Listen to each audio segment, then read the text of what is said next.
김현정의 뉴스 쇼.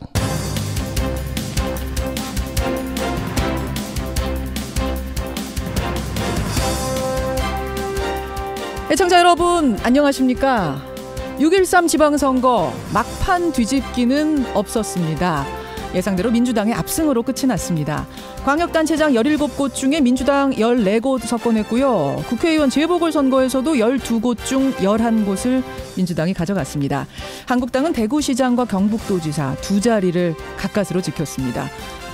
민주당은 그냥 압승 정도가 아니라 사상 최대 압승을 거뒀습니다. 이렇게 되자 야당들은 침통한 상황인데요. 한국당의 홍준표 대표, 바른미래당 유승민 대표는 오늘 중으로 거취를 밝힐 걸로 보입니다. 경남도지사에서 낙마한 김태호 후보가 이런 말을 했더군요. 이번 선거를 통해서 제가 배우고 느낀 건 민심이 너무 무섭다는 거다. 잘 나갈 때 보지 못했던 걸 봤고 듣지 못했던 걸 들었다. 그렇습니다. 이번에 크게 실패한 당도, 크게 성공한 당도 모두 민심이 최우선, 민심이 천심이라는 걸 명심하고 귀를 크게 열어놓는 정치 해주십시오. 오늘 김현정의 뉴스쇼 당선자들 인터뷰 많이 준비가 되어 있습니다. 김경수 당선자부터 시작해서요. 원희룡, 이철우 또 구미시장 당선자 등등등 만나보죠. 출발합니다.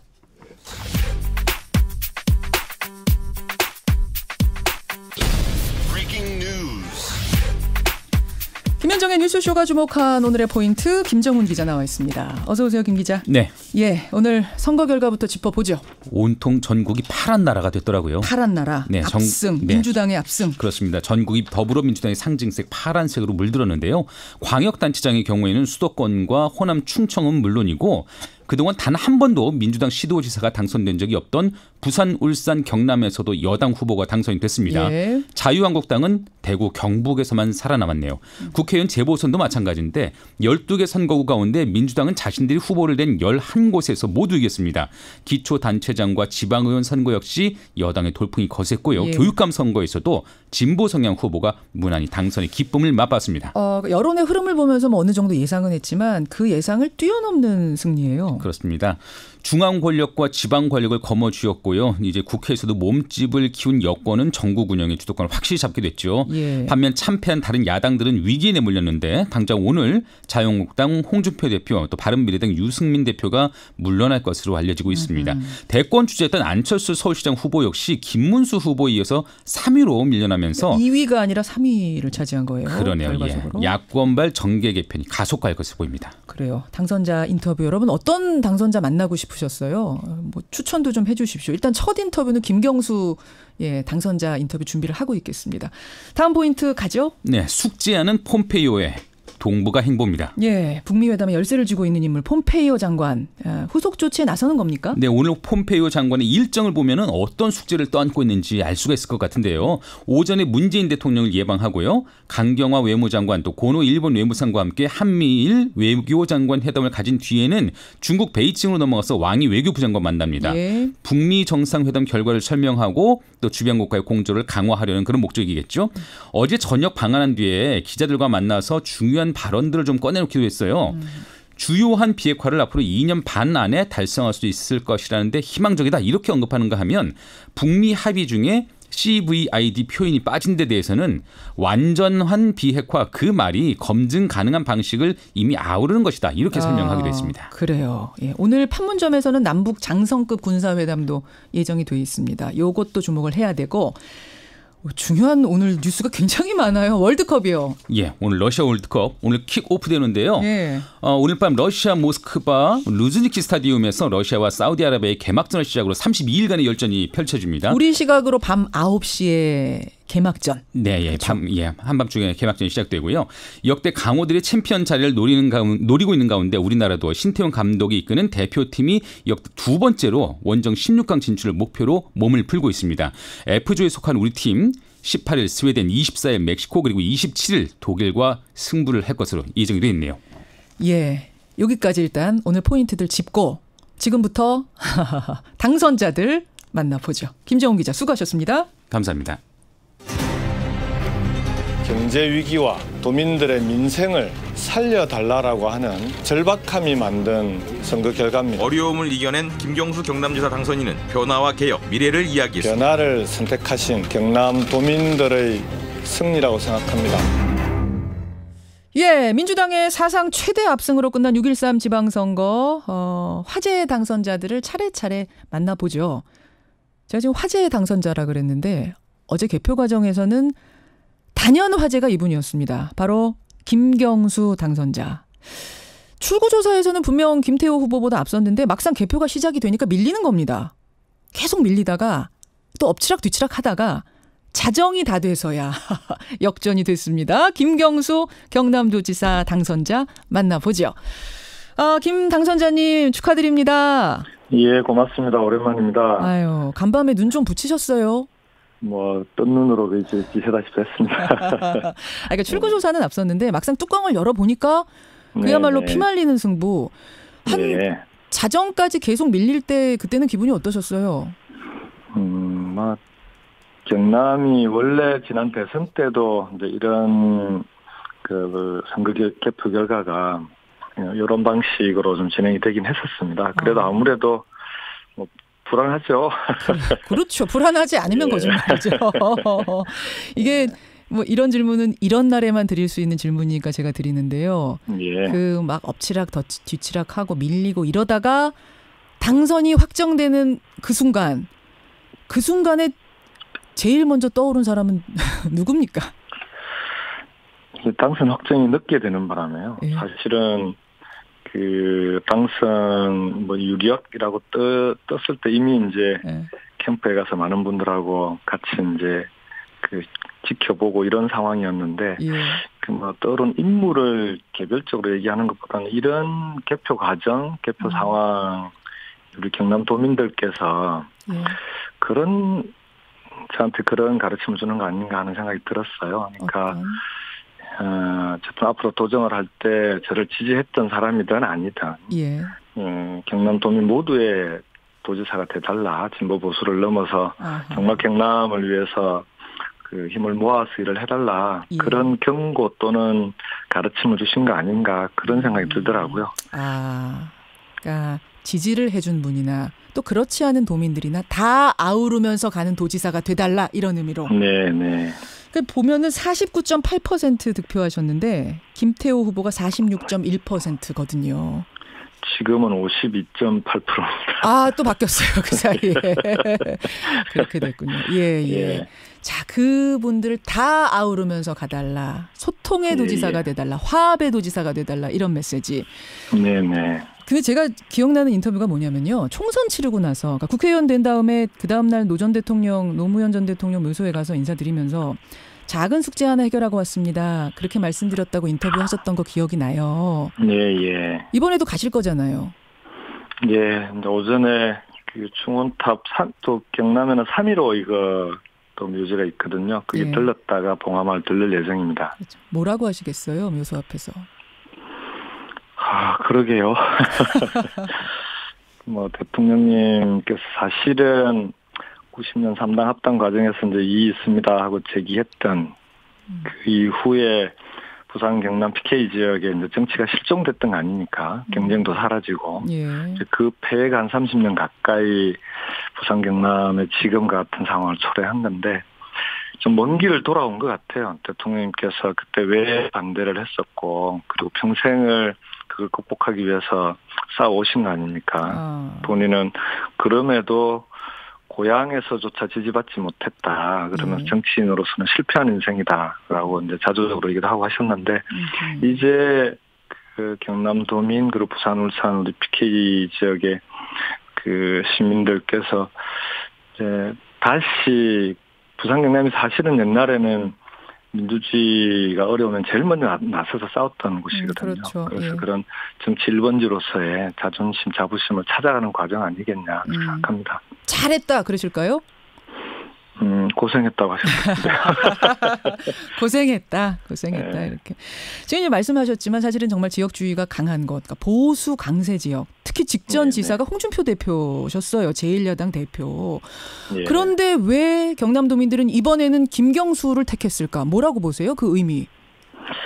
뭐 이제는 제 선거라고 하는 게 원래 평가잖아요. 예. 잘했으면 한 번 더 믿어주고 잘못했으면 확실하게 심판하고 바꾸는데 그동안에는 선거가 그런 평가로서의 기능을 못했던 거죠. 그런데 이번에는 확실하게 이전 도정, 홍준표 대표께서 도지사를 맡았던 예.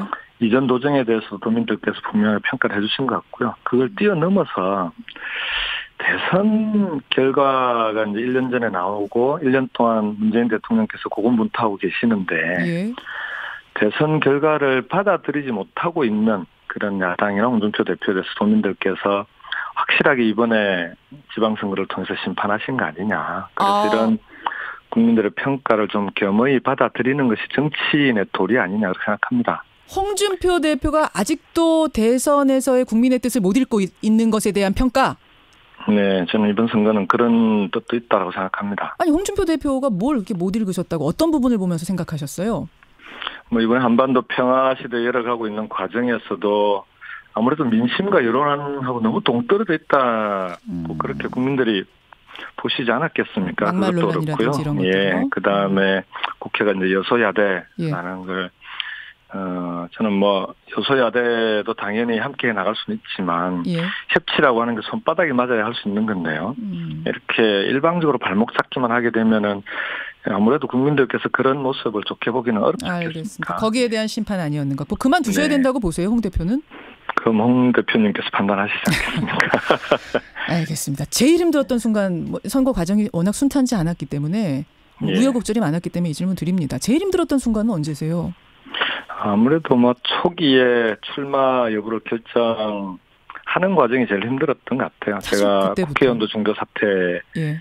대해서 부담이 있었고 예. 그다음에 그 당시 드루킹 사건이나 이런 것 때문에 예. 혹시나 대통령님께 국정 운영에 부담을 드리는 거 아니냐 그런 걱정들이 좀 컸던 그때가 제일 어려웠던 것 같습니다. 솔직히 그때 안 하고 싶으셨죠?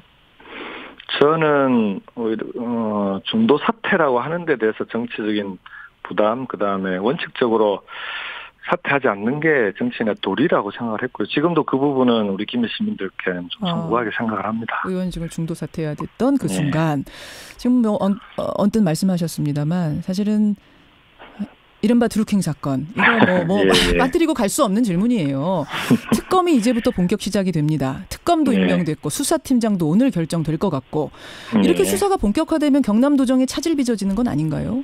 저는 뭐 특검이 김경수 특검이 아니잖아요. 그리고 또 지금보다도 훨씬 바쁜 선거운동 기간 중에도 예. 경찰에서 진실을 밝히기 위한 조사가 필요하다고 하면은 뭐 그 조사도 충실히 받고 소명했고 그럼에도 선거운동에 아무런 지장이 없었고요. 저는 특검도 마찬가지라고 봅니다. 제가 그리 끌 게 있었으면은 제가 먼저 특검을 요구했겠습니까? 더군다나 야당 추천 특검이 되는데 그래서 저는 도정 과정에 이번 특검 진실을 밝히기 위한 조사에는 충분히 협조하겠지만 예. 도정에는 아무 문제가 없을 거다 그렇게 생각합니다. 거리낄 게 없다 지금 그러셨어요. 그 말씀은 예. 특검 결과 자신 있다, 문제 없다 이렇게 받아들이면 됩니까? 그런 자신이 없으면 제가 먼저 요구했을 리가 있겠습니까? 특검을. 네. 아니 오늘 뭐 당선 인터뷰니까 이 질문을 길게 가지는 않겠습니다만 한 가지만 드루킹이 그랬어요. 내가 김경수 의원한테 속았다. 이용당했다. 뭐 인사 문제로. 이렇게 주장하는 것에 대해서 뭐라고 답하시겠습니까? 그 부분은 이미 충분히 해명을 했고요. 저는 그건 이미 구속되어 있는 피고인이 자신을 변호하기 위한 얘기인데 그런 부분들은 특검의 조사 과정에서 충분히 밝혀질 거라고 봅니다. 무시해도 되는 얘기입니까? 네. 국민들이 혹은 네. 도민들이. 예, 알겠습니다. 지금 그 부분 자신 있게 말씀하셨고 그 투표 직전에 한나라당 새누리당에서 매크로 조작이 있었다는 의혹이 그 의혹이 보도가 됐어요. 여기에 대해서 또 특검 수사가 필요하다고 보세요? 저는 특검 수사로 포함할지 여부는 아무래도 이제 법적인 문제가 있으니까 국회에서 그건 논의를 할 거라고 보고요. 그렇지만 어쨌든 불법이 있었다라고 하면 당연히 그 진실을 밝히고 책임을 묻는 과정, 예. 이런 과정 꼭 필요하다. 당연히 그렇게 해야 되지 않겠냐라고 생각합니다. 개인적으로는 특검까지 이게 갔다면 저것도 가야 될 사안이라고 보십니까? 그 부분에 대해서는 국회에서 판단해서 결정할 일이라고 봅니다. 알겠습니다. 경남도지사로 당선된 김경수 당선자. 지금 문자가 이거 굉장히 지금 몇 분 인터뷰도 안 했는데 굉장히 많이 들어와요. 많은 분들이 축하 인사 보내주고 또 잘해 주십사 당부 인사 보내주시는데 이렇게 감사하다는 인사도 전해주십시오. 진짜 어려운 지역에서 어려운 선거를 승리하고 나니까 더 큰 목표에 대한 얘기가 나옵니다. 지금 질문도 많이 들어옵니다. 정치인한테 당연한 질문인지 모르겠습니다만 더 큰 꿈을 꾸세요? 저는 그 부분에 대해서는 여러 번 공개적으로 공식적으로 밝혔는데요. 그건 제가 부담할 몫이 아니다라는 생각이 있고, 더군다나 이번 선거 과정에서 지금 경남이 워낙 위기 상황이고 여러 가지로 어렵고 심각한 상황이라 이 경남 문제라도 좀 제대로 해결해 달라라는 게 도민들의 절박한 요구였습니다. 그래서 저는 성공한 경남도지사가 되는 게 오히려 훨씬 중요하고 지금으로서는 제가 올인해야 될 일이다 그렇게 생각합니다. 성공한 경남도지사가 되고 나면, 그러니까 지사직을 잘 수행하고 나면 그러면 국민들이 알아서 더 큰 꿈 꾸게 해주실 거다. 이 말씀으로 드립니다. 저는 지금 제 꿈은 봉화마을에 돌아가서 대통령님 기념관 관장이 되는 게 꿈입니다. 경쟁률이 워낙 높아서요. 그거는 나중에 하실 수도 있는 거잖아요. 지사직 그만두자마자 그러시는 건 아니잖아요. 이 정치가 쉬운 일이 아니라서 힘든 일을 언제까지 하라고 그러십니까? 힘든 일 언제까지? 그래, 알겠습니다. 더 질문 드려도 답을 똑부러지게는 안 하실 것 같은데. 알겠습니다. 다시 한번 축하드리고요. 고생 많이 하셨습니다. 네, 고맙습니다. 예, 지사직 수행하시는 과정에서 제가 인터뷰 한 번 더 모시죠. 고맙습니다. 예, 고맙습니다. 예, 더불어민주당 경남지사 당선자입니다. 김경수 당선자였습니다.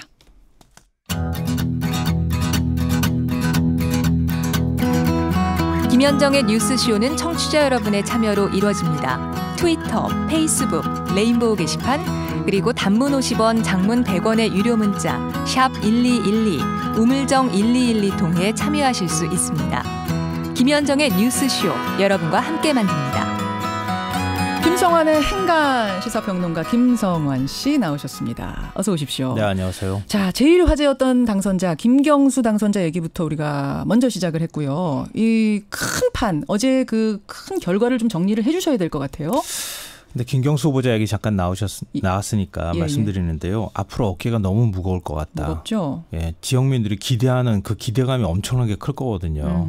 앞으로 정치 하시는데 어려움이 있더라도 좀 잘했으면 좋겠다 이런 말씀 드리고요. 지방선거 결과 보시는 분들은 아마 놀라셨을 것 같아요. 민주당 최대 압승, 자유한국당 최악의 참패였습니다. 그러게요. 이 숫자로 풀어본 6.13 지방선거, 이 뉴스 행간을 좀 살펴볼까 합니다. 수도권을 싹쓸이했잖아요. 놀랐어요. 많은 분들이 아마 놀라셨을 거예요. 이런 거는 처음이거든요, 지금. 저도 대충 예상은 했지만 이렇게까지 승리할 줄은 몰랐습니다. 서울구청장부터 볼까요? 볼 게 없어요. 그냥 이렇게 보면 보여요. 25개 구청장 중에서 서초를 제외한 24곳에서 민주당이 모두 승리했습니다. 서초구청장 하나 빼고 전부 승리. 경기도 같은 경우에는요. 31개 시군 중에서 연천과 가평을 제외한 전 지역에서 민주당이 이겼습니다. 자유한국당은 김포, 파주, 동두천, 포천 등 적경 지역조차 지키지 못했습니다. 인천 역시 마찬가지인데요. 10개 시군구 중에서 강화 단 한 곳 빼고 민주당이 모두 승리했습니다. 서해 5도를 품고 있는 옹진군에서조차 민주당이 이겼습니다. PK 지역 선거 결과는 훨씬 더 놀라운데요. 부울경, 이렇게 부산, 울산, 경남 광역단체장 외에도 기초단체장도 휩쓸다시피 했습니다. 그렇죠. 이 부산은 서구와 수영구, 기장을 뺀 13개 모든 구청장, 울산은 5개 모든 구청장을 다 가져왔습니다. 경남도 김해, 양산, 창원, 남해, 고성, 통영, 거제에서 민주당이 승리를 하는 거의 기염을 토해도 모자랄 지경입니다. 그러니까 홍준표 대표가 보다가 중간에 갔잖아요. 지금. 갔고 모든 책임은 내가 진다. 느낌표. 요 SNS를 한 줄 딱 올렸습니다. 이 선거 결과를 받아들고 내가 다 책임지겠다는 말로 끝낼 수 있을까요? 자, 그러면은 행간을 들어가 보죠. 6.13 지방선거 읽어보겠습니다. 첫 번째 행간. 숫자로 풀어보는 6.13 지방선거. 첫 번째 숫자는 6대 2입니다. 숫자로 풀어주실 거예요? 네. 6대 2 뭡니까? 이번 광역단체장 선거에서 민주당과 자유한국당, 광역단체장뿐만 아니라 교육감에서도 비슷한 현상이 나왔던데요. 민주당과 자유한국당이 어느 정도 득표했는지 대략 계산을 해보면 민주당이 50대 중후반, 이 자유한국당은 20%대 초반을 기록했습니다. 보수 대 진보 구도로 본다면 대략 6대2 구도가 나온다는 얘기인데요. 그런데 이건 과거 우리가 알고 있는 한국 사회의 이념 지형과는 많이 차이가 나는 겁니다. 어떤 식이죠? 과거에는? 보수와 진보가 보통 3대 4이거나 그러니까 보수가 오히려 더 우위에 있거나 아니면 4대 4 정도다 이렇게 평가를 해왔거든요. 근데 이번에 6대 2가 됐어요. 그러니까 보수에서 20% 정도가 진보 쪽으로 움직였다는 얘기가 되는 거거든요. 이건 거의 혁명적인 변화입니다. 과거에 숱한 선거를 다 치렀지만 이렇게까지 선거 결과가 나온 적이 없거든요. 이건 한국 사회의 이념 지형이 바뀌고 있다는 증거고요. 저는 어떻게 읽냐면요. 보수가 사라졌다라기보다는 보수가 보수에게 경고를 하는 것 같아요. 지금의 이건 아니다. 지금의 이 보수당의 모습이 아니다라는 경고 아닐까요? 그러니까 그 모습이라는 게 중요하다는 거예요. 우리가 원하는 보수는 자유한국당 당신들이 아니다라고 얘기하는 거예요. 그러니까 이념을 바꿔야 이념 자체를 바꿀 수는 없더라도 보수의 가치가 무엇인지를 다시 찾아야 되는 시점에 왔다는 거예요. 새로운 보수의 가치를 보여다오. 이런 얘기입니다. 네. 아, 그래. 두 번째 숫자는? 두 번째 숫자는 숫자 1입니다. 1? 네. 처음을 뜻하는 숫자 1입니다. 이번 지방선거는 선거 역사를 다시 써야 할 만큼 첫 기록이 엄청나게 많았습니다. 첫째 기록 어떤 거 있어요? 뭐 앞서 말씀 나왔었죠. 민주당 사상 첫 서울구청장 거의 싹쓸이. 싹쓸이라고 해도 과언이 아니죠. 2006년 세상이 다 바뀌어도 절대 안 바뀔 것 같았던 2006년 이후에 안 바뀔 것 같았던 서초, 강남, 송파, 강남 상구 중에서 강남과 송파에서 민주당이 승리를 했고 이번에. 강남과 송파에서. 이것도 상상하기 어려웠던 일이죠. 강남에서. 서울시장 사상 첫 삼선시장이 나왔고 첫 부산, 울산, 경남 광역단체장을 배출했습니다. 그러네요. 근데 이 지역 당선자들은요. 진짜 눈물겨운 승리를 했는데 오거돈 부산시장 당선자는 4수 끝에 성공한 거고요. 송철호 울산시장 당선자는 3수 끝에 당선이 됐습니다. 그래요. 이 80년대 3당 합당 이후에 지역주의 구도가 깨진 적이 없다고 하잖아요. 근데 이번 지방선거를 계기로 이제 바뀌었다고 볼 수 있습니다. 그리고 제가 하나 더 보탤게요. 첫 기록. 구미시장 누가 된지 아세요, 여러분? 구미시장? 구미가 어떤 곳입니까? 박정희 전 대통령 고향이죠. 박근혜 전 대통령의 정치적 기반이. 근데 물론 민주당이 지금 싹쓸이해서 뭐 민주당 승리가 이게 뭐 어디서 된 것이 큰 의미가 있느냐라고 하실지 모르지만 구미시장이 민주당이 됐다는 건 이건 이변이에요. 저 소리 지를 뻔했어요. 너무 놀라서. 장세용 후보가 이겼거든요. 이거는 박정희 시대에는 지나갔다. 작별을 고하는 상징적인 사건이라고 할 수 있을 것 같습니다. 자, 이 구미시장. 이것도 보수가 바뀌어야 한다는 상징적인 그 의미를 담고 그러니까 지금 이제 있기도 놀랐다는 해요. 말씀은 이변이라 그 말씀하시는 거죠? 그렇죠. 이변이다. 요 이변의 이렇게 될 줄 몰랐죠. 주인공 구미시장은 잠시 후에 만나겠습니다. 연결하겠습니다. 세 번째 숫자 가죠. 마지막 세 번째 숫자는 156입니다. 156은 뭐예요? 156? 이번에 민주당이 11곳에서 재보궐 해서 승리했잖아요. 현재 의석이 119석이거든요. 합치면 130석이 나오죠.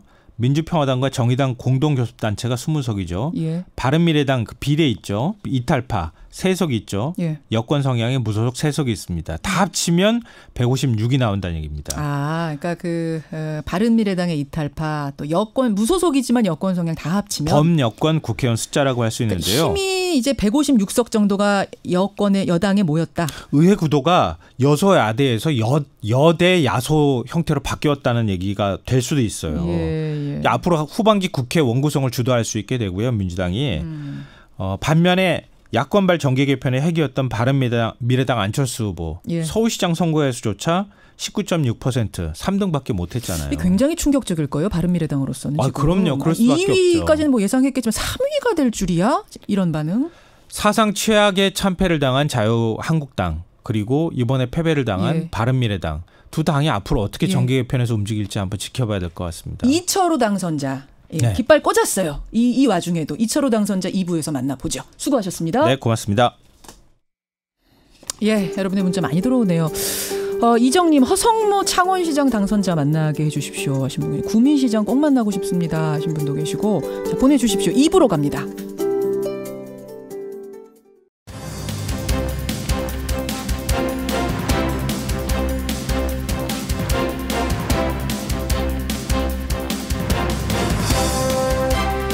김현정의 뉴스쇼 2부 출발합니다. 누구 좀 불러주십시오.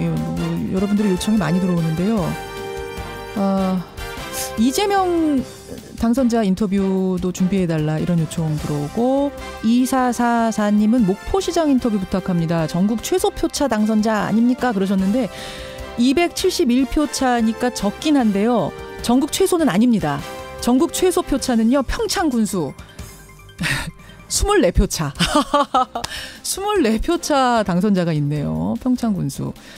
구민시장 만나고 싶다는 분들 꽤 많이 계시고요. 추미애 대표 인터뷰 원한다. 또 허성무 시장 인터뷰 많이들 원하고 계시고, 예, 보내주십시오. 다 접수해놓고 오늘이 아니더라도 내일 모레 계속 준비를 하도록 하죠.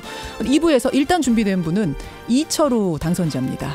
예, 한국당이 지금 참패했다는 얘기를 계속 듣고 계시는데 그 와중에서도 지켜냈습니다. 예, 이철우 당선자 통해서 소감도 듣고 또 한국당의 참패 요인도 같이 분석을 해보죠. 제주지사는 무소속 원희룡 당선자가 됐죠. 예, 원희룡 당선자의 포부도 좀 들어보고요. 정의당에서 서울시 의원을 한 명 냈습니다. 그런데 진보정당에서 서울시 의원이 탄생한 게 8년 만입니다. 8년 만에 한 명 나왔습니다. 근데 승무원이에요. 현직 승무원. 예, 권수정 당선자도 준비를 하고 있겠습니다. 50원에 담은 100원의 장문 유료 문자 샵 1212 카톡 레인보우까지 열어놓고 여러분의 얘기 많이 들으면서 출발하죠. 예, 광역단체장 17곳 중에 한국당 2곳 승리했습니다. 그 2곳 중에 한 곳이 바로 경북도죠. 예, 경북도지사. 사실은 이제 파란 물결이 전국을 덮치는 가운데, 그야말로 싹쓸이에 가깝게 덮치는 가운데, 이 경북도지사 후보였던 이철우 후보는 52%의 득표율, 예, 52%의 득표율로 당선이 됐습니다. 그 소감이 이게 이럴 때는 어떤 기분일지 모르겠어요. 본인은 승리했지만 당은 이렇게 어려워진 상황. 이철우 당선자 만나보죠. 이철우 당선자님 안녕하세요. 축하드립니다. 예. 이철우입니다. 예. 소감이 어떠세요? 답답하죠. 우선은 도민들께는 감사를 드리지만, 예, 전국 상황이 이렇게 참패를 하고, 우리 경북에서도 과거 완전 다른 그런 투표 현상이 일어났고요. 그래서 여러 가지 생각을 많이 하고 있습니다. 어떻게 도민들께, 예, 새롭게 다가가는, 예, 이런 정책을 만들어야 된다고 생각하고 있습니다. 예. 저는요, 당선자 인터뷰 참 많이 해봤지만 소감이 어떠십니까? 당선되셨습니다. 축하드립니다 하는데 답답합니다 하시는 분을 처음 봤어요. 정말 제 당선되는 것도, 예, 주변에도, 저 주변에 우리 아내부터 별로 그렇게 흥겨워하는 것도 아니고. 아니, 아내분이 흥겨워하질 않으세요? 우리 지역이라든지 이런 걸 봤을 때, 예, 우리 당이나 이런 현실을 봤을 때 참 도민들께는 정말 감사드리고, 예, 열심히 해야 된다 이런 생각을 갖고, 예, 진심으로 고맙다 이런 마음이지만, 이 전국을 어떻게 헤쳐나가고 또, 경북 내에서도, 예, 여러 가지 지금 표심이 많이 달라졌습니다. 지난번하고는 확연히 다릅니다. 확연히 다릅니까? 물론 먼저 승리를 하셨습니다만 이철우 당선자는, 예, 예, 만나본 표심들이 어땠길래 예전 선거 치를 때하고 달라요? 어떻게 달라요? 특히 젊은 분들은, 예, 우리 당에 대해서 그냥 고개를 외면하는 그런 현상이 많이 나타나고요. 당 자유한국당입니다 소리만 들어도 고개를 돌려버려요? 그럼요. 그래서 우리 TK 경북 지역이, 예, 보수 우파의 심장이라고 하는데, 예, 여기서 미래 세대들이 우리 당에 대해서 이렇게 생각하는 것에 대해서는, 예, 깊은 고민을 하고 새로운 대안을 만들어야 된다. 그 생각을 선거 내내 했습니다. 그럼 도대체 왜, 예, 자유한국당의 자자만 들어도 고개를 돌리는 상황이 됐는가? 이유를 뭐라고 생각하세요? 저는 여러 가지가 있겠습니다만은 우선에 탄핵 과정을 거치면서 우리가 분열되고, 예, 또 책임 안 지고 하는 이런 데 대한 아직 심판이 덜 끝났는 것 같고요. 그리고 지금 국민들이 느끼는 민생이 굉장히 큰데 예. 뭐 경제가 바닥까지 가서 특히 자영업자들은 오늘 그만두나 내일 그만두나 걱정들을 하면서도 예. 이 정부의 사실 아닌 전 정부에서 아직까지 그런 결과가 왔는 게 아니냐. 이렇게 경제에 대한 민생에 대한 책임도 예. 현 민주당 정부에 옮겨가지 않았다 하는 생각이 들고 그리고 남북관계 북미 정상회담 이런 데 대한 기대감이 예. 우리 당을 더 버리게 멀리하게 하는 우리 당에서 발목을 잡는 거 아니냐 예. 이런 생각들을 많이 가지고 있는 것 같습니다. 탄핵 심판이 아직 덜 끝났다라고 보시는 거고 경제가 예, 어려워진 대한, 것에 대한 예. 것도 아직 과거 정부의 지금 이 예. 잔상이 남아 있다라고 보시는 거고 예. 거기다가 이제 남북 이슈까지 더해지면서 어려워졌다.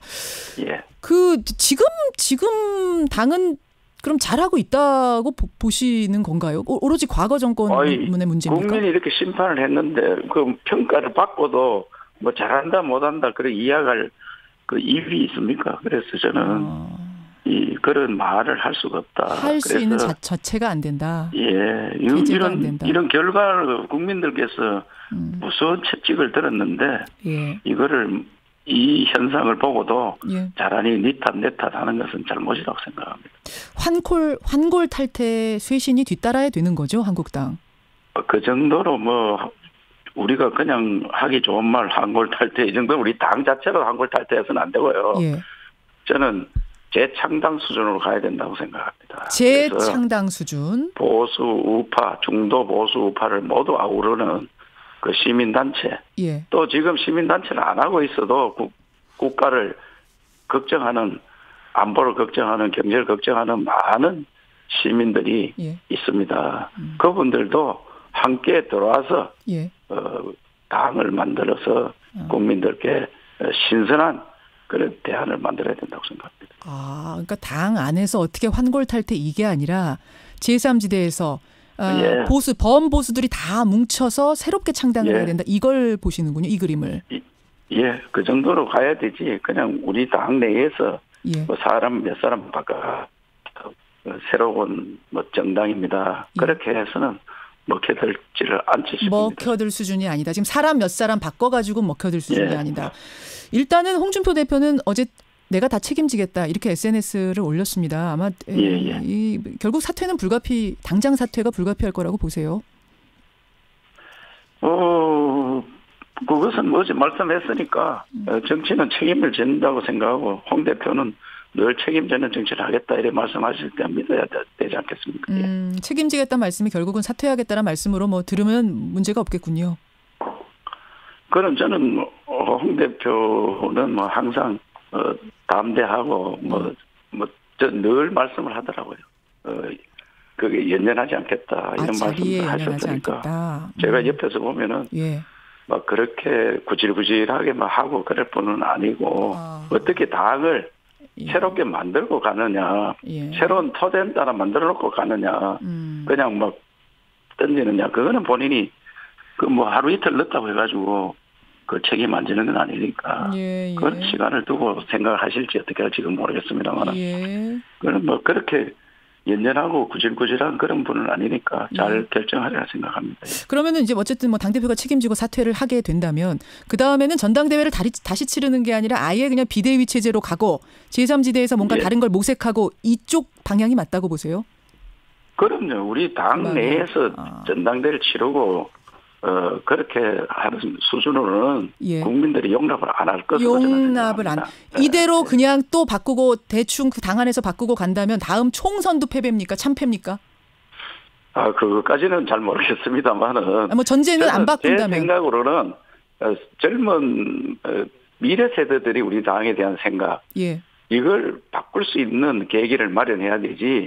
그냥 우리 당 내에서 대표 바꾸고 무슨 최고위원 몇 사람 새로 바꾸고 한다고 해가지고는 안 된다고 생각하고 중도 보수 우파 나라를 걱정하는 특히 경제와 안보에 대해 좀 식견이 있는 걱정하는 분들이 다시 뭉쳐야 된다고 생각합니다. 알겠습니다. 제가 한국당하고 바른미래당하고 통합하나요? 뭐 이거 질문 드리려고 했는데 그 질문도 의미가. 그 정도 해가지고는 오히려 안 하기보다 안 하니만 뭐.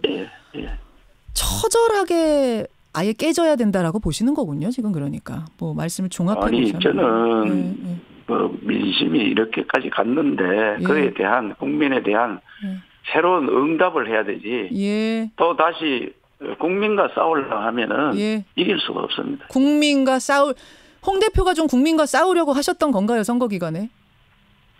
홍 대표 생각은 국민과 싸우기보다는 여론의 일이 일비 안 하겠다 이런 말씀을 주로 하시더라고요. 그래서 정치인은 여론에만 따라서 가는 정치인은 안 된다. 여론과 달리하는 과거에 박정희 대통령 같은 분들은 여론이 아무리 경부고속도로를 못 하도록 해도 이거를 나라를 위해서는 결심을 하고 하는 그런 정치를 말씀하시는 것 같습니다. 근데 이제 그게 지금 민심에서 벗어나다 싸우려고 보니까. 하는 건 아니라고 생각합니다. 뭐 싸우려고 하셨던 건 아니지만 결과적으로는 지금 민심하고 싸우다 보니까 이렇게 된 건 아닌가. 뭐 이런 생각도 좀 해봐야 되는 상황 아닌가. 한 사람 개인 문제가 아니라고 생각합니다. 아니라고 생각하세요. 예. 알겠습니다. 지금 청취자들이 2764님 비롯해서 많은 분들이 이런 보수를 원합니다라는 보수의 상들 보내주고 계세요. 문자로. 읽어보자면 안보 장사하는 느낌 드는 그런 보수로 가면 안 된다. 그럼 계속 패배할 것이다. 이런 말씀. 아까 구질구질이라는 표현을 쓰셨는데 그야말로 구질구질로 가지 않고 깨끗한 보수, 아주 새로운 보수로 탄생해라. 이런 주문도 지금 주고 계시고요. 예, 제가 말씀드린 새로운 보수 그런 걸 이야기하는 것 같습니다. 그래요. 예, 이 문자들 다 저희가 꼼꼼하게 좀 정리를 해서 하나 보내드릴게요. 이철우 당선자님. 예. 보내주시고 저는 이제 지역에 있으니까 틈나는 대로 무슨 좋은 거 있으면 좀 보내주십시오. 아이고 그렇게 하겠습니다. 그래요. 또 자주 불러주시고요. 경북도정. 않도록. 경북도정. 경북도는 완전 새롭게 한번 가도록. 저는 지금 저출산 문제 해결 못하면 나라가 굉장히 어렵지 않습니다. 북한보다 더 무슨 게 저출산 문제니까. 알겠습니다. 경북에서 이걸 한번 해결하는 방안을 찾아보려고 합니다. 도정 잘 이끌어 주시기를 부탁드리면서 다시 한번 축하드립니다. 고맙습니다. 예, 감사드립니다.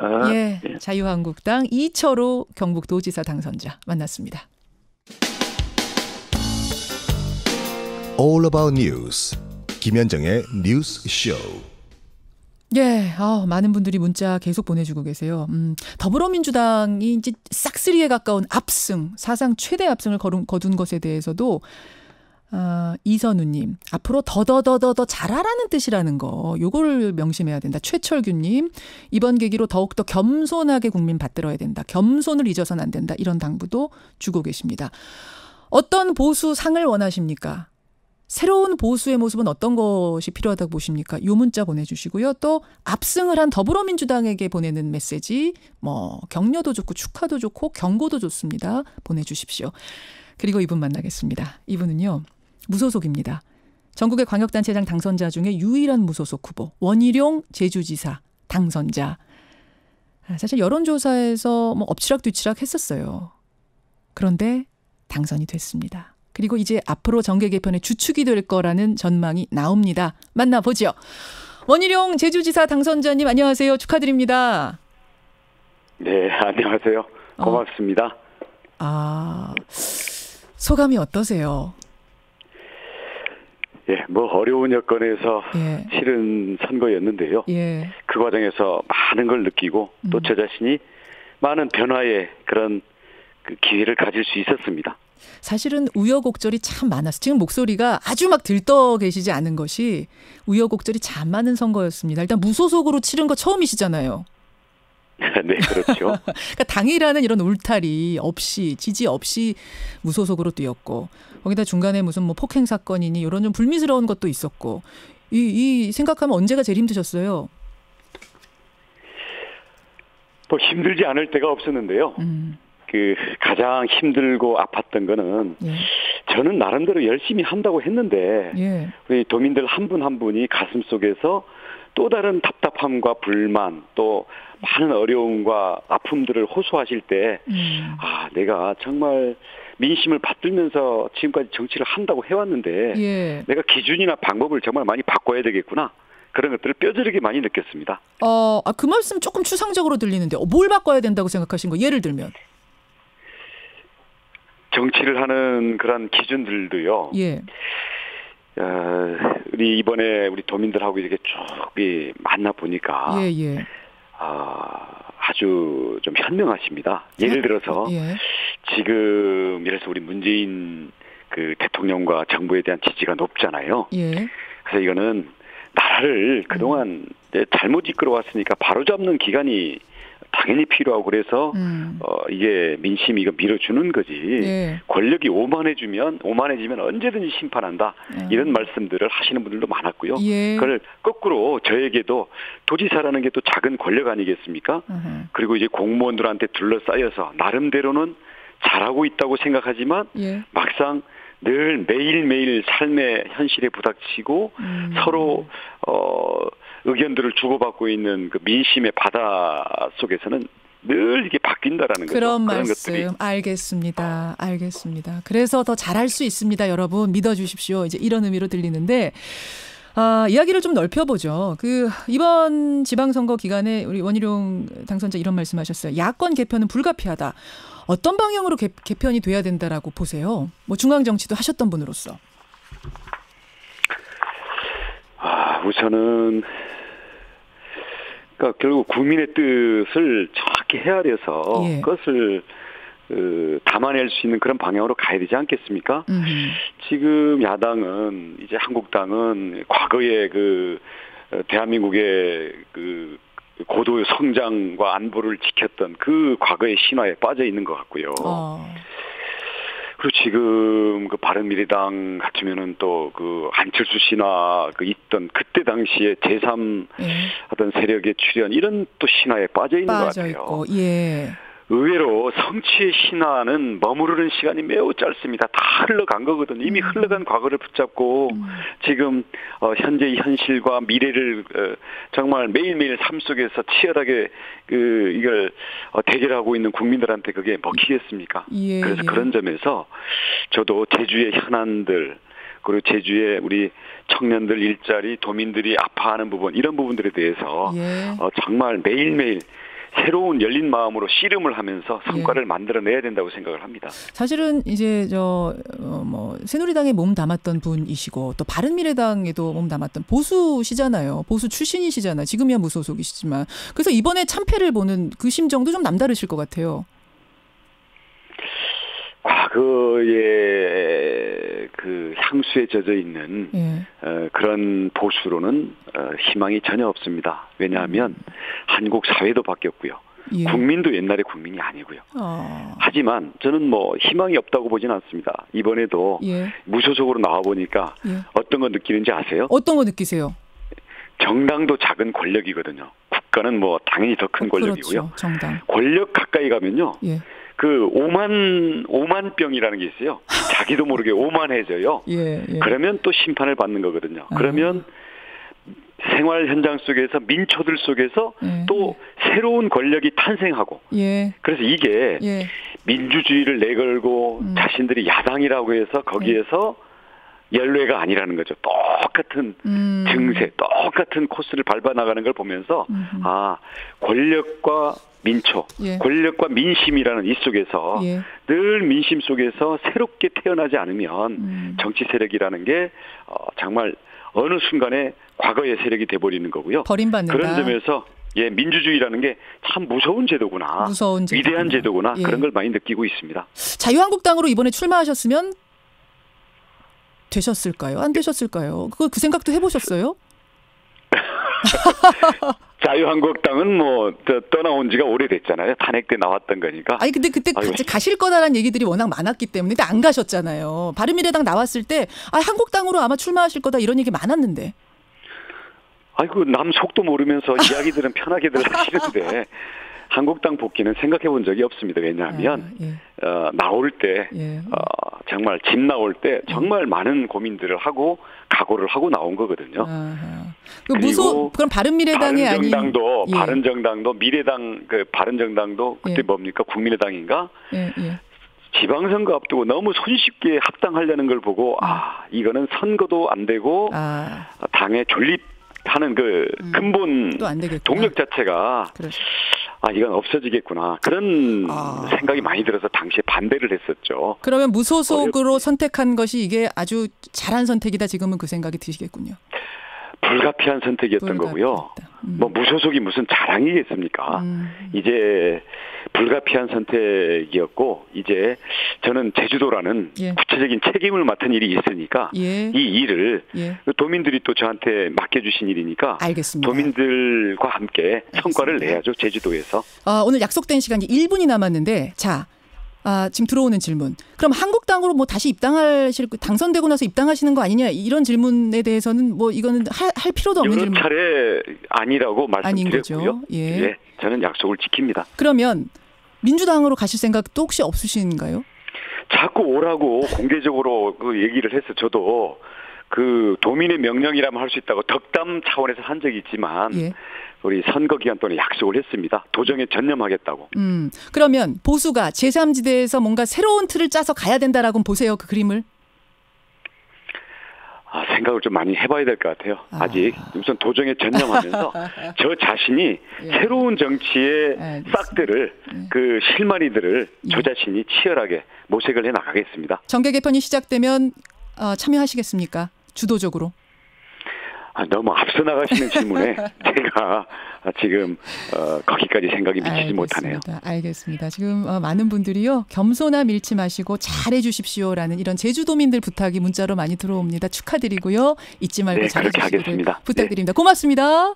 네, 고맙습니다. 예, 무소속으로 출마해서 당선이 되셨어요. 원희룡 제주지사 당선자였습니다.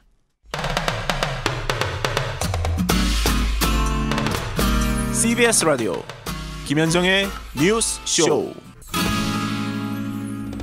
자, 구미로 가보겠습니다. 구미. 많은 분들이 오늘 뉴스쇼 초반에부터 이분을 좀 연결해달라고 요청하셨었죠.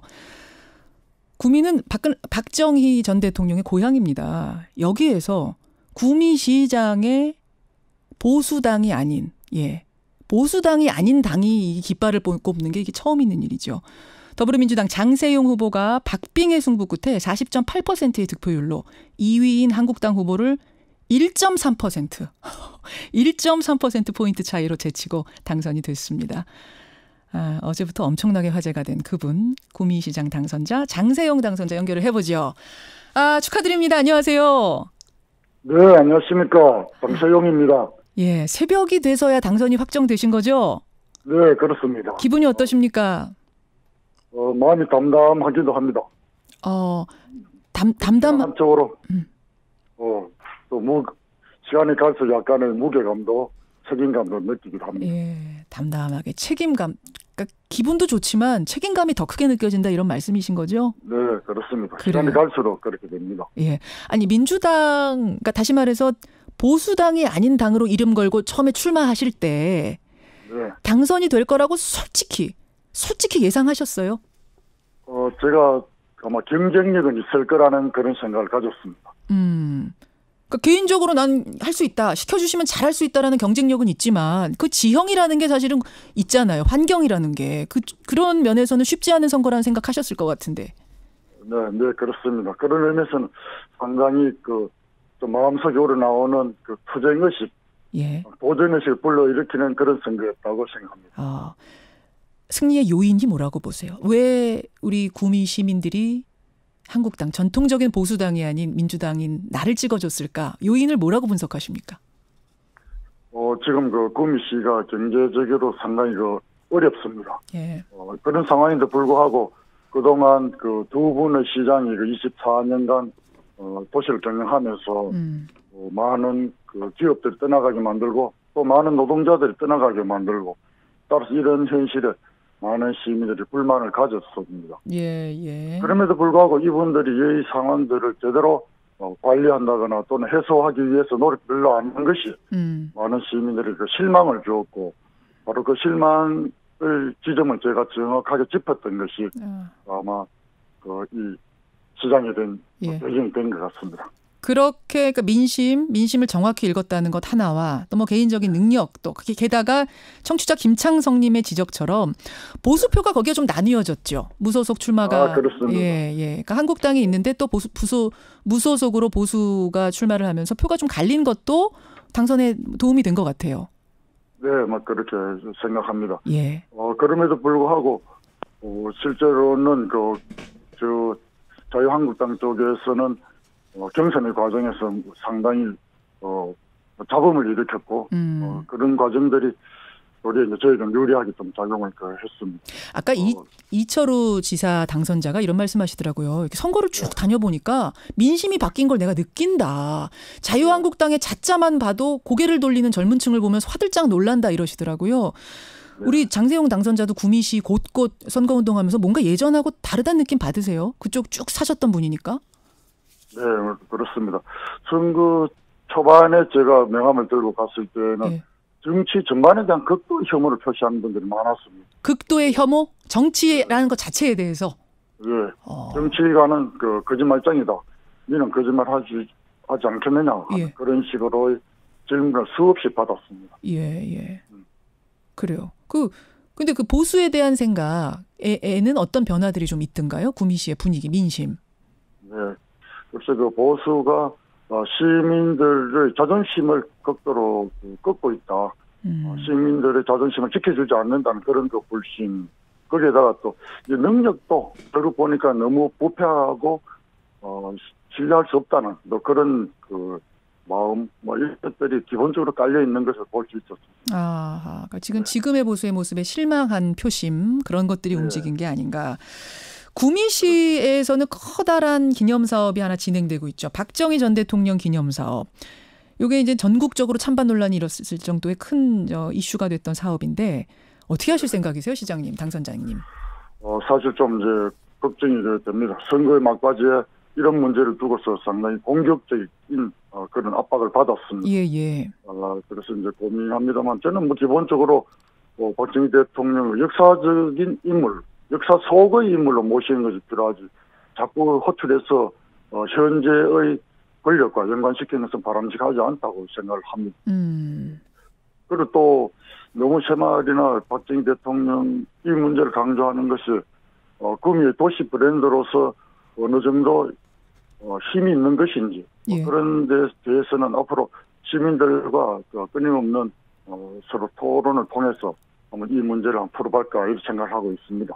그러니까 구미시에 박근혜 전 대통령이라는 브랜드를 박정희 전 대통령이라는 브랜드를 계속 강조해서 기념사업 막 수백억 들여서 하는 것이 구미시 브랜드 가치에 이게 이미지에 도움이 되는가 이런 의문이 든단 말씀이세요. 네, 그렇습니다.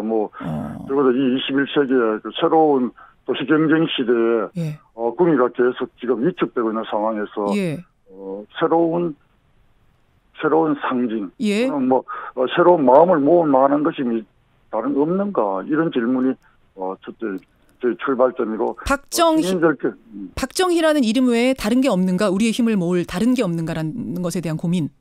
네. 그럼 그렇습니다. 기념 사업은 재검토하시는 겁니까? 그렇지는 않습니다.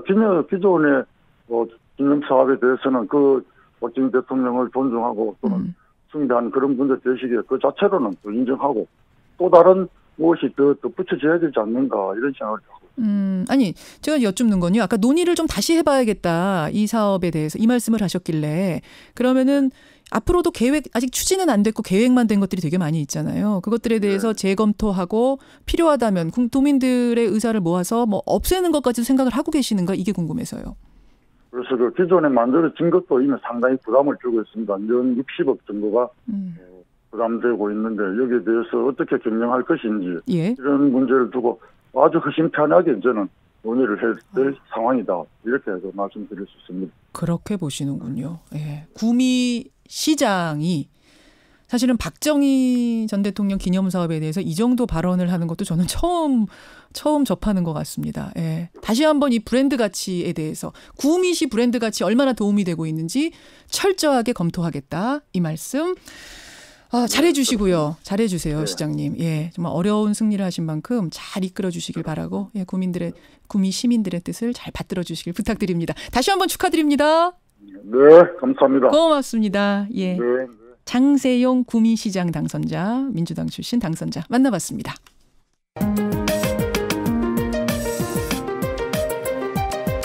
김현정의 뉴스 쇼. 6.13 지방선거 당선자들 릴레이로 만나고 있습니다. 이번에 만날 주자는요. 화제의 당선자라고 할 수 있을 것 같아요. 서울시의회에서는 진보정당 출신 의원이 8년 만에 탄생했습니다. 그러니까 8년 동안 진보정당 출신은 한 명도 없었던 거예요. 그러다가 이번에 정의당 비례 1번이 서울시의회에 이름을 올려놓게 됐습니다. 이분이 더 주목되는 건요. 현직 승무원이세요. 그러니까 현직 아시아나항공의 스튜어디스입니다. 승무원이 시의원이 됐다? 이건 어떤 의미일까요? 어떤 의미로 도전을 하게 되셨을까요? 직접 만나보죠. 서울시의원 당선자, 정의당 권수정 당선자 연결이 되어 있습니다. 권 당선자님 안녕하세요. 예, 안녕하십니까. 축하드립니다. 반갑습니다. 네, 고맙습니다. 오늘 아침 소감이 어떠세요? 먼저요. 저희 정의당에 10% 가까운 정당 투표를 해주셨거든요. 예. 예, 서울 시민들께 정말 감사하다는 말씀 드리고요. 예. 그께서도 말씀하셨지만 8년 만에 진보정당 시의원입니다. 그러니까요. 너무나 어깨가 무겁습니다. 그렇죠. 지금 8년 만에 서울시의회 처음으로 진보정당 이름 올려놓는 건데 그 어깨가 지금 보통 어깨입니까? 네. 맞아요. 게다가 이력이 특이하세요. 현직 아시아나항공 승무원. 지금도 그러니까 회사를 그만두신 게 아닌 상태란 거죠. 현재 휴직 중에 있습니다. 무급 휴직 중에 잠시 나와서 이번 지방선거에 도전했습니다. 몇 년 차 승무원이세요? 저는 24년 차, 입사한 지 24년 차 되는 승무원이고요. 와, 네, 베테랑이시네요. 어떻게 정치 활동에 도전하겠다 생각하셨어요? 네. 24년 전에 입사하고 나서 제가 일하는 현장에서 정말 그 여성에게만 요구되는 그 성차별적인 근무 조건, 마른 수건 쥐어 짜내듯이 장시간의 편법 노동이나 휴가도 주지 않고 막 갑질 횡포, 저희가요. 항공기에서는 안전요원이잖아요. 예. 승객들의 안전을 담보하기 위해서라도 저희가 좀 바지 좀 입자라고 얘기했을 때도 바지 하나 만드는데도 저희가 2년간을 싸워야 됐거든요. 제가 노조위원장을 하면서요. 그러면 지금 아시아나항공 타면은 여자 승무원들이 바지 입잖아요. 그거 만드신 분이 권수정 당선자님이세요? 네, 2년 동안 싸웠습니다. 네. 바지 승무원복을 도입한 분이 이분이시군요. 네. 그런 것들을 겪으면서. 네, 이게 또 이제 우리 회사만의 문제가 아니라는 것을 좀 더 확대해서 보게 되었고, 이걸 어떻게 고쳐볼까, 바꿔볼까 노력하는 과정에서 조금 더 큰 목소리를 갖고 싶었던 부분이 있습니다. 욕심을 좀 냈습니다. 그렇군요. 이해가 돼요. 그러니까 뭔가 이런 것들을 바꾸려면 좀 더 영향력 있는 자리에서 선한 영향력을 내가 펼쳐봐야겠구나 하면서 정치활동을 결심. 네. 근데 이제 서울 시민 입장에서는 근데 또 승무원 그러니까 노동운동하신 거는 알겠는데 그게 서울시 의원하고는 무슨 상관일까? 이런 생각하실 수도 있어요. 잘 연관이 안 되시는 것 같지만 또 연결이 될 것 같아요. 그러니까 아까도 말씀드렸다시피 여성에 대한 차별이나 이런 것들이 특히 노동자들에 대한 차별이나 이런 것들이 서울시와 연관되어 있는 부분이 너무나 많습니다. 제가 서울시에 들어가서 첫 번째로다가 고민하고 있는 부분도 서울시 남녀 임금 격차를 줄이기 위해서 임금 공시제도를 도입하겠다 이런 제도화하겠다 이런 공약을 좀 걸었고요. 워낙 진보정당 시의원이 그간 없었기 때문에 배제되어 왔던 목소리들이 워낙 많아요. 그래서 저한테도 요구들이 많이 몰릴 거라고 생각하기 때문에 각오는 하고 있습니다만, 네. 서울시 의회가 지금 한 100명 되나요? 100여 명 되죠? 비례까지 포함해서 110명 정도 됩니다. 네. 110명 중에 1명인데, 네. 지금 그쪽 창구를 이용하려고 하는 많은 배제된 사람들을 다 끌어안고 가셔야 되는 거잖아요. 노력해야죠. 각오하고 있습니다. 각오하고 있습니다. 네. 그 각오 믿어보고요. 네. 승무원 출신이라고 하시니까 지금 최근에 대한항공 문제를 안 여쭙고 갈 수가 없네요. 물론 항공사는 다릅니다만 대한항공의 박창진 사무장하고도 친하시더라고요. 함께 피켓 시위도 하시고.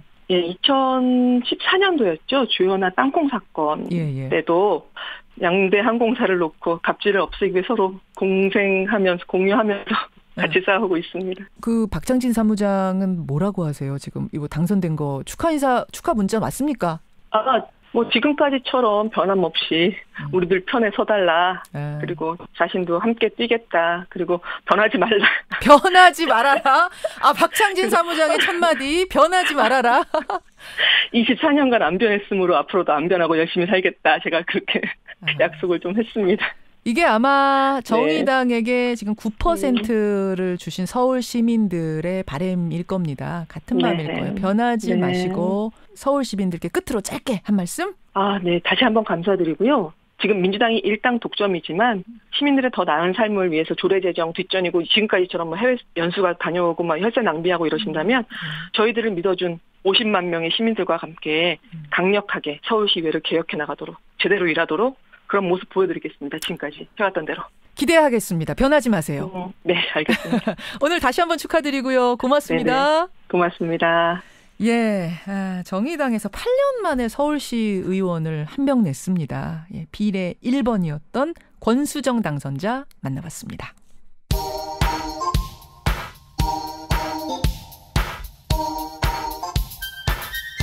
김현정의 뉴스쇼 CBS 라디오와 함께하고 계십니다. 저는 퇴근길 시사자키 정관용입니다. 오선화님, 진정한 보수당은 본인들 기득권 누리려고 애쓰는 당이 아닙니다. 합리적 가치관을 가져주십시오. 제가 보수당의 참패에 대해서 여러분이 원하는 보수의 상을 좀 그려주십시오 했더니 문자가요. 5385님, 진짜 보수는 선거철만 되면 안보팔이 지역감정팔이 안 하는 게 진짜 보수다. 이런 말씀해주고 품위 있는 보수 됐으면 좋겠다. 5504님. 그리고 민주당에게 건네는 충고들도 잊지 않으셨어요. 겸손해져야 됩니다. 더 낮아져야 된다. 유혹을 뿌리치고 스스로를 견제할 수 있어야 된다라는 문자가 많이 들어오는데 조금 전에 우리 권수정 당선자 인터뷰했습니다만 서울시 의회 110명 중에 102명이 민주당입니다. 110명 중에 102명이 전부 다 민주당인 서울시 의회. 권영철 선임 기자. 네, 안녕하십니까. 그러니까 이게 민심이기도 하지만 또 정말 스스로를 견제할 수 있는 힘 없으면 굉장히 이게 또 위험해질 수도 있거든요. 이렇게 한쪽으로 몰리면. 예, 민주당 내에서 이렇게 되면 분화될 가능성에 대해서 예상하는 사람들도 있고요. 예. 문제는 집권 여당이 먼저 권력을 쥔 쪽이니까 경계를 많이 해야 됩니다. 예. 뿐만 아니라 야당이 변하지 않으면은 저는 2020년 총선에서도 이런 현상이 되풀이될 거라고 봅니다. 아까 방금 보수 말씀하셨지만 지금의 야당은 보수가 아니라 극우고 수구입니다. 그런 생각을 보수들도 하다 보니까 보수 시민들도 안 찍어주신 거예요 이번에. 사실은 김구 선생이 보수주의자 아닙니까? 민족주의자이자. 민족주의자죠. 보수주의자가 무조건 꼬장 부리거나 종북 일 삼는 사람이 보수가 아닙니다. 그래서 지금 참패하는 걸 깨우쳐야 됩니다. 합리적인 보수, 상식이 통하는 사회를 주창하지 않으면은 지금의 야당이 설 땅은 없을 겁니다. 저는 그렇게 봅니다. 아까 이철우 당선자 그냥 당 간판 바꾼다든지 지도부 조금 바꿔서는 안 될 일이라고 창당에 가까운 확실하게 얘기하셨거든요. 그렇습니다. 철저하게 깨져야 된다. 이런 선거의 결과가 아닌가 이런 생각이 들고 자 당선자 인터뷰 우리가 부지런히 오늘 와봤는데 굉장히 중요한 뉴스가 많잖아요. 많습니다. 권영철 선임 기자한테는 다른 얘기 좀 부탁드렸어요. 여전히 북미 정상회담과 관련된 얘기를 해야 되겠죠. 오늘이 남북 장성급 회담이 열립니다. 있습니다. 그리고 문재인 대통령이 NSC 상임회의를 지금 소집했죠. 그러니까 이런 중대한 문제, 한반도의 평화가 오는 이런 문제가 있기 때문에 그 뉴스를 놓칠 수는 없어서 어쨌든 북미 정상회담과 관련된 얘기를 준비를 했습니다. 여러 가지 얘기 중에 어디다가 왜라고 질문 던지셨어요. 사실은 북미 정상회담에서 종전 선언이 합의문에 포함될 것을 기대를 많이 했거든요. 종전 선언 나올 거란 예상들이 있었는데 이게 이제 어떻게 북한의 안전 보장을 하는 프로세스의 첫 번째 과제입니다. 지금의 정전 협정을 종전으로 바꾸는 이게 시작이거든요. 그래서 그런 기대를 했는데 합의문에 포함이 되지 않았습니다. 그래서 북미 합의 외에 종전 선언은 포함하지 않았을까 이렇게 주제를 정해봤습니다. 종전 선언까지 갈 거다. 그러니까 남북미가 되면은 제일 좋고 북미라도 할 거다 이런 얘기가 사실 전날까지 나왔는데 결국은 종전 선언이 빠진 이유 그렇죠. 빠졌어요. 정말. 명시적으로 종전 선언이라는 단어가 들어가지 않았습니다. 그렇지만 합의문에는 종전선언 그 이상의 의미를 담고 있다는 분석들이 나옵니다. 합의문 2항에 미국과 북한은 한반도에서 지속적이고 안정적인 평화체제를 구축하기 위해 노력을 함께 할 것이라고 되어 있죠. 그렇죠. 그리고 3항에는 4월 27일 판문점 선언을 재확인한다는 표현이 들어가 있습니다. 요게 이제 그 판문점 선언에 이런 내용이 들어있지 않습니까? 남과 북은 정전협정 체결 65년이 되는 올해에 종전을 선언하고라는 이런 표현이 들어가 있습니다. 그래서 명시적으로 종전 선언을 담지는 않았지만 내용적으로는 이미 담고 있다 이렇게 해석들 하고 있습니다. 아, 종전선언을 담진 않았지만 내용엔 있다. 네. 있는 거나 마찬가지다. 네. 근데 북미 정상회담 전에는 트럼프 대통령이 나서서 종전선언이란 걸 여러 차례 언급도 했었잖아요. 그렇습니다. 회담 하루 전인 그 6월 11일 문재인 대통령과 트럼프 대통령이 40분간 통화했지 않습니까? 예. 그때 통화가 끝난 뒤에 김용겸 청와대 대변인은 두 정상이 남북미 사이의 종전선언도 논의했다라고 밝혔고요. 그러니까 여기서 말하는 남북미 종전선언이란 건 지금처럼 합의문에 뭐 두루뭉술하게 표현이 돼 있지만 있긴 있습니다. 이 정도가 아니라 뭔가 똑부러진 종전선언이 있을 거라는 기대감도 사실 가졌었거든요. 세리머니를 하지 않느냐. 이게 이제 사실 문재인 대통령이 싱가포르에 가서 남북미 종전선언을 하지 않겠냐는 기대가 컸죠. 그렇죠. 이게 이제 안 됐고요. 그리고 트럼프 대통령은 6월 7일 아베 신조 일본 총리와의 정상회담 뒤 기자회견에서 한국 전쟁 종전 협정에 서명하는 문제에 대한 질문을 하니까 그것은 있을 수 있는 일이다. 우리는 협정에 서명할 수 있다라고 얘기를 했죠. 그리고 남북 정상회담을 앞둔 4월 17일에는 남북이 종전 문제를 논의하고 있다. 이를 축복한다고까지 얘기를 했습니다. 그리고 6월 1일 김영철 북한 노동당 부위원장을 접견한 뒤에는 우리는 한국 전쟁을 끝내는 문제에 대해 논의했다. 역사적으로 중요한 일이다. 이런 얘기까지 했어요. 맞아요. 기대를 잔뜩 부풀렸는데 막상은 없었던 거죠. 없었던 거죠. 뭐 내용으로 잘 따져보면 있습니다. 지금 그러셨지만 사실상 우리가 기대했던 종전선언 이런 선언은 없었어요. 자, 그럼 왜 종전선언이 포함되지 못했을까? 이유를 들어가 보죠. 첫 번째는 처음부터 서두를 필요가 없었기 때문 아니냐는 분석입니다.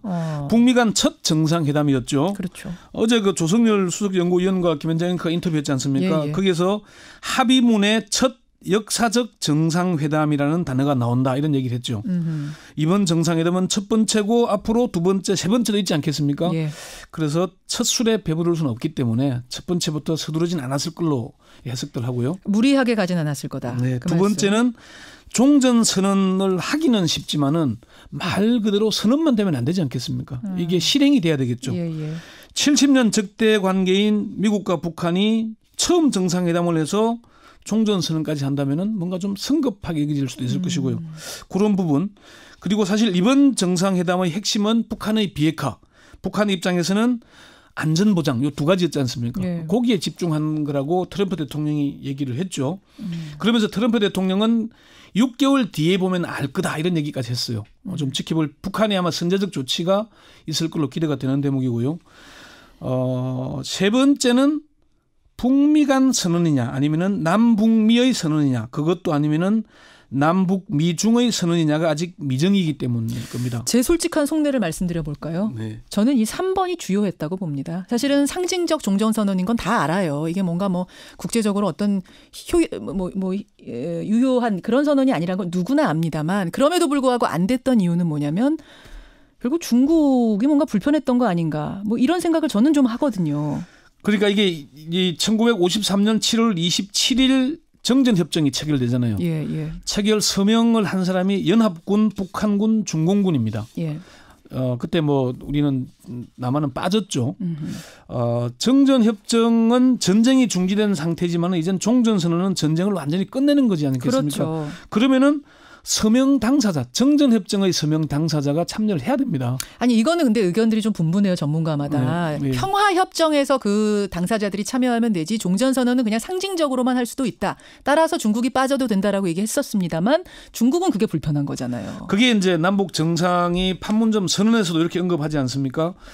정전협정을 평화협정으로 전환하며 항구적이고 공고한 평화체제 구축을 위한 남북미 3자 또는 남북 미중 4자 회담 개최를 적극 추진하기로 했다. 이 대목이 들어있거든요. 그래서 이 부분이 이제 추진하기 위한 것이고 트럼프 대통령도 정상회담 후 기자회견에서 조만간 실제로 종전선언이 있을 것이라고 하면서 평화협정에 대해서 법적 효력과 상관없이 한국과 중국을 참여시키는 게 올바른 방법이라고 생각한다고 얘기를 했습니다. 그러니까 그 부분에서 뭐 중국도 좀 불편하고 이러저러한 상황 봤을 때 무리하게 갈 필요는 없다라는 결론을 내린 게 아닌가. 네 번째는 트럼프 미국 대통령의 앞으로 정치 스케줄과 관련이 있기 때문이라는 분석입니다. 트럼프의 타임 스케줄이요? 예. 이게 이제 지금 트럼프 대통령이 지난해 연말 38%까지 지지율이 떨어졌는데 지금은 44%까지 회복이 돼 있습니다. 꽤 올랐네요. 그리고 11월에 중간 선거가 있죠. 예. 여기서 공화당이 유리할 것이라는 전망이 나옵니다. 이 분위기라면. 예. 경상대 박종철 교수는 종전선언은 트럼프 대통령과 김정은 위원장이 이미 합의한 것으로 보인다. 다만 트럼프 대통령으로서는 중간 선거에서 이겨야 평화협정이건 불가침 조약이 통과될 수 있는 만큼 2020년 대통령 선거까지 북미 협상의 이슈를 이어가지 않겠냐. 그러면 속도 조절을 오히려 하는 거다. 타임 스케줄을 보면서. 그뿐만 아니라 비핵화 과정이 시간이 많이 걸리지 않습니까? 그런 걸 고려한 걸로 봐야 된다. 이번에 종전선언까지 다 해버리지 않고 조금 뛰었다가 종전선언도 하고 뭐 이렇게 이슈를 계속 이어가는 느낌. 비핵화 추진에 따라서 달라지겠죠. 그게. 그러면 7월 27일 정전협정 65주년에 맞춰가지고 종전선언이 이루어질 가능성 이건 어떻게 보세요? 남북이 가장 바라는 방안이겠죠. 그리고 특히나 남북 정상뿐만 아니라 트럼프 대통령, 시진핑 중국 주석까지 참석한다면은 정말 더 바랄 게 없겠죠. 그렇죠. 그렇지만 이제 이게 쉽지는 않을 겁니다. 정세현 전 통일부 장관이 CBS 시사자키와 인터뷰에서 그런 얘기를 했습니다. 7월 27일 종전선언이 이루어졌으면 좋겠지만 사국 정상이 아니더라도 내 나라 국방장관이 종전선언을 할 수도 있을 것이라고 했습니다. 이 방안이 사실 저는 상당히 의미 있는 걸로 보여집니다. 정전협정도 처음에는 유엔군 수석 대표인 윌리엄 해리선 미 육군 중장, 북한과 중국 공산군을 대표한 남일 조선인민군 대장이 서명했지 않습니까? 그렇죠. 그 이후에 마크 클라크 유엔군 최고사령관과 펑드화이 중국 인민지원군 사령관, 김일성 북한군 최고사령관이 각각 서명하면서 발효됐거든요. 그런 걸 볼 수 있을 겁니다. 실무진들 차원에서 그 방법도 방법이네요. 그 이후에 평화협정으로 체결 이어지면 되니까요. 한미 군사훈련을 중단한다고 한 거, 요건 어떻게 연관이 돼요? 합의문에 없던 내용인데 트럼프 대통령이 기자회견에서 이른바 폭탄 선언을 한 셈이죠. 그렇죠. 근데 이제 요게 트럼프 대통령이 이어서 폭스뉴스와의 인터뷰에서 북한과 선의로 협상이 진행되는 한 한미연합훈련을 하지 않을 것이라고 얘기했습니다. 그리고 북한 매체들도 그런 점을 보도를 했어요. 미북 사이에 선의의 대화가 진행되는 동안 북측이 도발로 간주하는 한미 합동 군사 연습을 중지하며 북한에 대한 안전 담보를 제공하고 대화와 협상을 통한 관계 개선이 진척되는 데 따라서 대북 제재를 해제할 수 있을 것이라는 의향을 표명했다고 밝힌 겁니다. 이게 미국과 트럼프 대통령과 북한의 내용이 같습니다. 선의의 대화가 이어지는 동안에는 이건 중단될 거라고 보시는 거예요. 한미 군사 훈련 중에서도 전략 무들자가 동원되는 훈련. 알겠습니다. 아마 이걸 겁니다. 그래요. 여기까지 살펴보죠. 권영철 선임기자 수고하셨습니다. 네. 오늘 부지런히 달려왔네요. 김현정의 뉴스쇼 오늘은 여기까지입니다. 내일도 많은 인터뷰들 가지고 돌아오지요. 고맙습니다.